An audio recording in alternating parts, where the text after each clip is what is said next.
Bonjour, je m'appelle Rémi Kircher, j'ai 27 ans, j'ai passé le CRFPA à Nanterre l'année dernière. Le sujet, le droit protège-t-il contre les humiliations? 13. Alors je suis arrivé à la préparation très fatigué, c'était ma dernière épreuve, j'étais quasiment le dernier jour. Donc entre la préparation des oraux, etc., on arrive vraiment sur les rotules.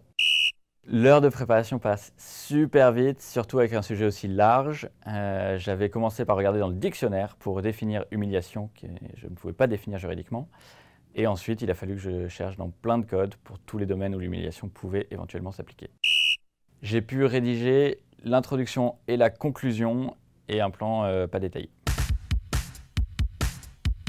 Alors j'ai commencé la présentation sur l'humiliation dans la sphère privée. Donc en commençant le grand 1A sur l'humiliation à l'école, comment protéger les enfants.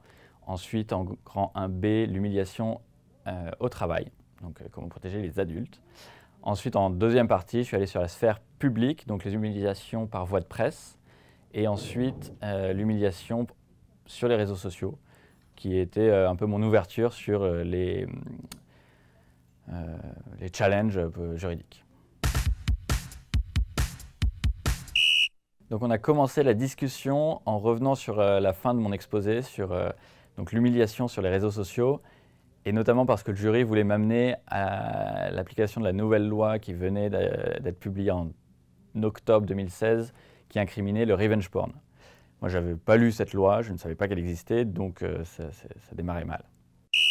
Mais bon, une fois que ça s'était passé, ils ont poursuivi sur d'autres questions un peu plus générales et assez attendues sur le burkini, par exemple, ou encore la crèche dans les mairies.